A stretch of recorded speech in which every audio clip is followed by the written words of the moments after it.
E vamos agora à entrevista do dia com Maria Lídia Flandoli.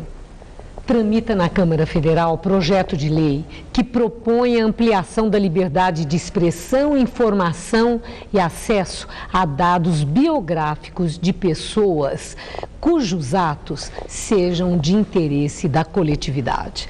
Hoje nós recebemos o ex-prefeito de São Carlos, no estado de São Paulo, deputado federal do PT de São Paulo, Newton Lima, que é autor desse projeto pelo fim da censura às biografias. Deputado, muito obrigada por atender nosso convite. Não são raros os casos de familiares, ou mesmo do próprio biografado, em buscar na justiça a interdição da revelação de fatos da sua própria vida, e fica sempre uma indagação. O que é isto? O que explica essa atitude, quando tudo na vida que as pessoas biografadas fizeram foi exatamente de estimular, né, a sua imagem pública e o respeito da sociedade em relação a isso. Esses familiares ou essas pessoas, eles querem proteger a privacidade ou estão interessados numa participação financeira no sucesso editorial das obras? Por que elas agem? Infelizmente, fundamentalmente, hoje, por razões comerciais. Tomemos o caso do livro do Garrincha, do Rui Castro, em que as filhas do Garrincha, alegando que o livro, que a biografia que tinha sido produzida sobre a vida desse importante jogador, que é folclórico no Brasil, todos nós conhecemos essa história, ela estava maculando a imagem, tentaram impedir na justiça até que houve um acordo financeiro e a editora teve que pagar as filhas para que isso acontecesse. Em outros casos, pode acontecer também de ser de interesse de proteção da privacidade. Recentemente, o Raul Seixas teve suas filhas procurando impedir a divulgação da biografia dele, porque tratava de drogas e alcoolismo, que notoriamente se sabe, de alguma maneira, esse maior roqueiro da história do Brasil se envolveu. O tema central, Maria Lídia, infelizmente, é que o Brasil é o único país do mundo que tem censura prévia às biografias, é o único. Em outros países se compreende que celebridades, não é qualquer pessoa comum, mas as celebridades do mundo da política, da arte, do esporte, elas têm naturalmente menor privacidade, porque elas estão expostas à mídia e têm o ônus e recebem, ganham fortunas exatamente porque são diferenciadas e interferem na história. No Brasil, infelizmente, existe este problema que nós estamos tentando consertar para impedir que a gente possa, como cidadãos, conhecer a vida dessas personalidades. E seja qual for a razão, né, que tanto o biografado como a família queiram impedir, há suporte legal para esse intento deles? Porque, observe bem, há um vazio no Código Civil que permite para alguns juízes interpretar que o direito à privacidade de uma celebridade é maior do que o direito à informação para todos nós brasileiros ou o mundo todo sobre a vida daquela pessoa. Preceito constitucional, Preceito né? constitucional empata. A Constituição, no seu artigo 5º, garante o direito à privacidade a qualquer um de nós. A honra, ao nome, à imagem. Mas o direito individual também da liberdade de expressão e direito à informação, que é a tua área de trabalho, está garantido como direito individual no capítulo 5, e no capítulo da comunicação social, o direito à informação é um direito coletivo de toda a sociedade.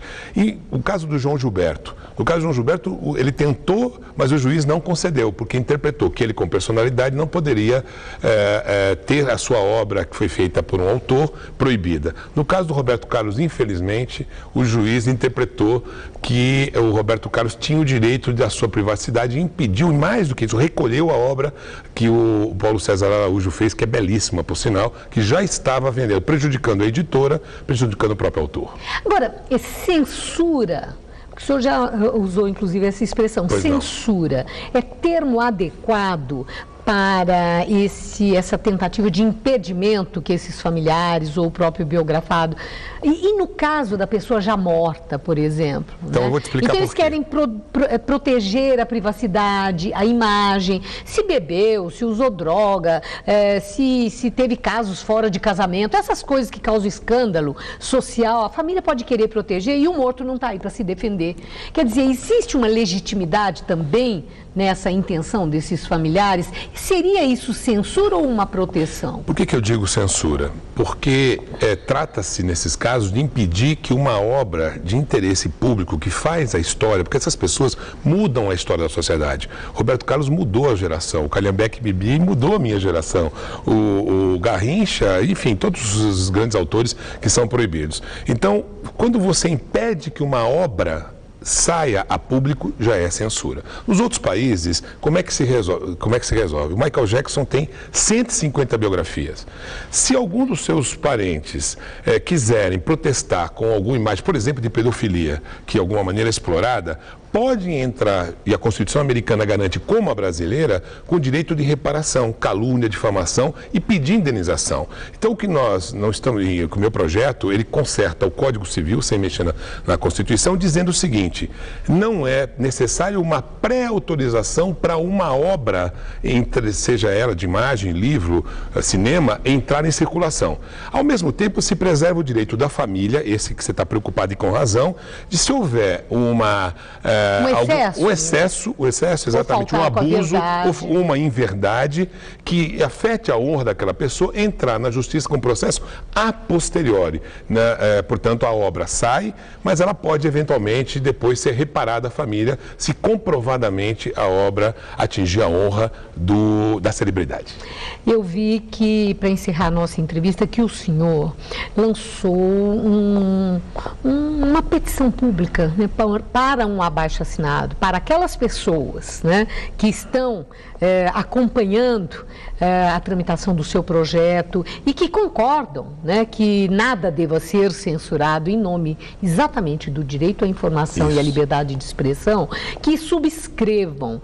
Como é que está indo esse abaixo-assinado? E eu gostaria que o senhor passasse o site, se as pessoas ainda podem subscrever. Podem sim, porque o projeto está, nesse momento, passou na Comissão de Educação e Cultura da Câmara, está na Comissão de Constituição e Justiça e, portanto, está para ser votado na Câmara para ir para o Senado da República.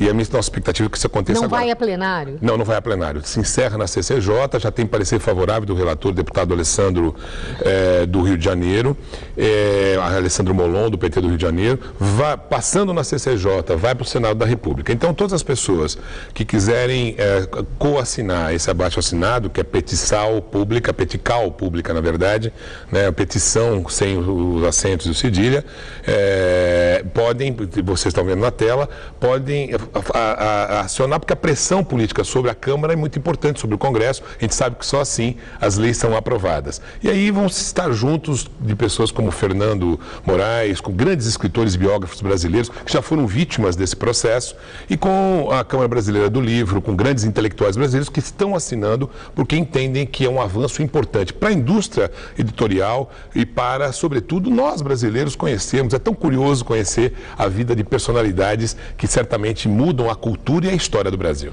E a preservação de um valor, né? De um princípio tão importante naquilo que nós todos prezamos, que é a democracia. Que é a democracia. Certamente. Muito obrigada. Eu que agradeço a oportunidade. Uma boa noite. Uma boa noite.